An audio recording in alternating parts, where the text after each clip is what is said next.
We have football action for you today on My Team Media as the Erie Community College Cats travel east to take on the Brockport JV Golden Eagles. Pre-game at around 4:15, kickoff at 4:30 approximately. Our next guest was named the head coach of ECC in May of this year. He's been with the program since 2018. He has over 40 years of coaching experience. He holds a Bachelor of Arts from the University of Notre Dame and a master's degree from Springfield College. He is also a native of Brockport. He is a member of the University of Notre Dame's Wall of Honor and Brockport High School's Hall of Fame. It is Coach Mike Kemp of the Erie Community College Cats. Coach, thanks so much for joining us. Joel, it's a pleasure. Thanks for having us in. You've been walking the sidelines now for 40 years as a coach, and you had the honor, a little trivia question, you were the first ever head coach of the Utica College football team. Is that correct? Yes, I was. I was the first varsity football coach. They had club football in the early 70s. And in the end of the 1999-2000 year, they decided to go varsity, and I had the opportunity to be that first coach. Thank you. I know you're very humble, so I will mention it for you. You led UC to its first ever winning season. So, Coach, let me ask you, as you start a program like that, Utica College, and you're now at Erie Community College, you've been with the program since 2018, so, you're going on 3 years now or so, but as you take the reins over, you're going through and coming out the other side of a pandemic, trying to build this program. Have you found there's a lot of similarities and comparisons between how you built the UC program and how you're trying to build the ECC program? Joel, I would say there are a lot of similarities between starting a varsity program like we did at Utica College from the ground up and then rebuilding a program at ECC that's basically been dormant for about 18 months. The challenges of putting together a staff, recruiting kids, setting up your program and your schedule, a lot of things are very, very similar. So had some experience at it, but I don't know if it makes it any easier. Well, I'm sure at the JUCO level you don't have as many assistant coaches as a D1 staff would have. And as you build this program and you try to get some momentum behind it and get it off the ground and make it successful like you did with Utica College, have you found that you haven't been able to spend as much time with the guys or working on the X's and O's, which I'm sure you love, and it's more of behind the scenes things you have to do and more administrative jobs and all of the different hats you have to wear at the JUCO level with a small staff? Joel, you are absolutely correct. There are so many administrative things that go on behind the scenes that deal with recruiting, academic support, counseling, nutrition, strength training, staff organization, staff mentoring, scheduling.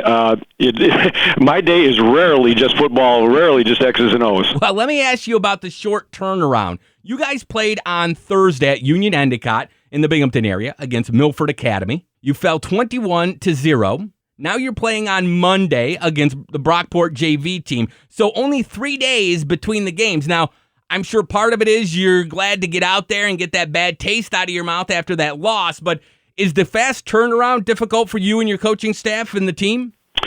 Well, it's very difficult. Normally you have 4 to 5 days to prepare for your next opponent, and we basically have 2 or 3. It's also physically tough on the kids, recovering from any bumps or bruises that they got in the game, staying up with their academics, meeting their personal schedule.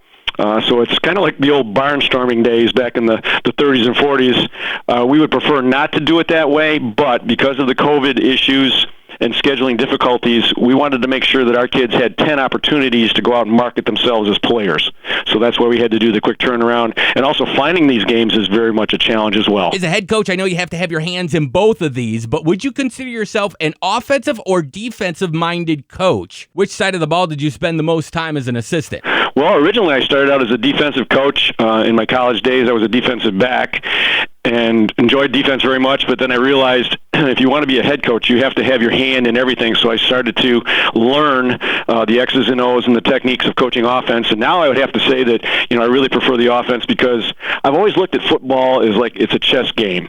When you're on offense, it's your move, and when you're on defense, you're reactionary. So you guys have only played 2 games. You came up short on Thursday, 21-0 against Milford Academy. The game was much closer than your first game this season. Tell me what your takeaways were from that game. I know you want W's, obviously, but what were some of the good things you took away from that game on Thursday? Well, we felt we played much better on defense. Obviously when you go from giving up 60 points to giving up 21 points, you've made some improvements there, so I'm real proud of what our kids and our coaches did on defense. We're still struggling to find an identity on offense. One of the things that I've always said that you need to do offensively is to make your system fit your talent. And when you have a program where you've had kids in your program for 2 or 3 years, you pretty much know what those kids can do. And it's easier to fit your system to your kids. We've been with these kids for about a month and a half, and we're still learning what our kids can do and what our kids can't do. So the offensive system is kind of in an evolution, trying to make it fit them, and we think we're getting a little bit closer, but we're not there yet. Looking at your offensive stats, it's skewed towards passing. You guys have not been able to run the ball a lot because, for the most part, you've been playing from behind, so you've been throwing a lot. My guess is one of your goals would be to maybe have a little bit more of a even balance on offense, passing and rushing. Yeah, that's true, Joel. We ended up having to throw the ball. When you're behind, that's how you try to get caught up. One of the things that we did come away from that game feeling good about is that our running game improved. Unfortunately, we were behind and we weren't able to just ride the running game like we would like to, but that got better, so we feel good about that part. We just have to make more improvements in the passing game, protection, running routes, making decisions at quarterback, and then we'll finally get to that point where, like you suggested, we want to be balanced, but again, we've got a lot of work to do to get to that point. From a coaching and scouting point of view, community college and JV teams don't have a lot of games that are broadcast or a lot of film out there online. Do you try to get film on your opponent, or do you say there's not much out there, let's not worry about what they do, let's worry about what we do? Well, we kind of run into both situations. When we played hockey in Milford, there was a film exchange. I don't believe Brockport's played a JV game yet, so there's really nothing available on them.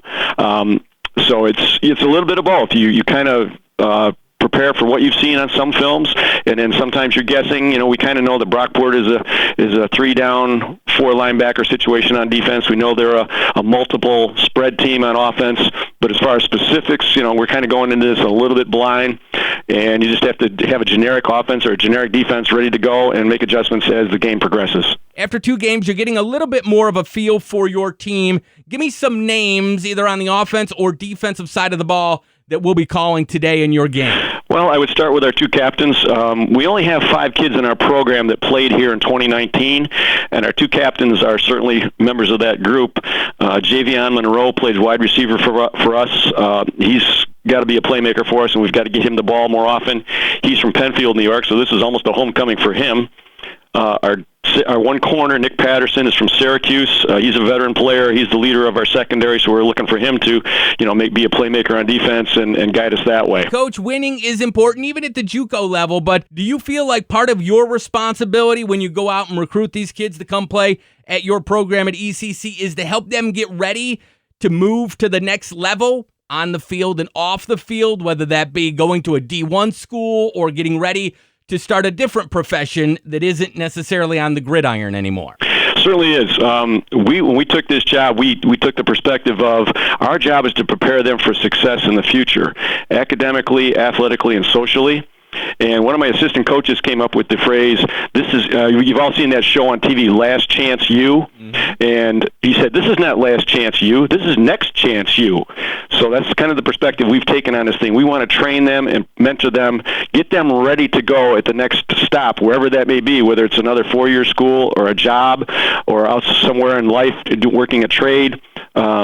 We really want to help them develop those skills so they can be successful once they leave our campus. This is a little bit of a homecoming for you. You are a native of Brockport. You're in the Brockport High School Hall of Fame. Have you been getting a lot of calls this week, Coach, from family and friends wanting to see you before or after the game? Is it exciting to come on back home and play against Brockport? Oh, yes. I've received several phone calls, and several people have stopped in and said hi, and it's going to be good to see all the people from Brockport there. And, they'll be cheering for both sides, but it's always fun to come home and see some familiar faces. Coached at Brockport for a long time, so I still have a good relationship with the coaches and some of the players there. So it's going to be a very exciting afternoon for us. Coach, thanks so much for giving us a few minutes of your time. Best of luck luck against Brockport and continued success. Joel, thank you very much for having us in. We appreciate the support. All right, there you go. Head coach Mike Kemp of the Erie Community College Cats. He is in his first full season as head coach. He's been with the program since 2018, but you got to remember 2020 was taken off the table because of the pandemic. But I think they got the right guy for the job to turn that program into something pretty special in Western New York at the JUCO level. This has been the Coach's Corner on the My Team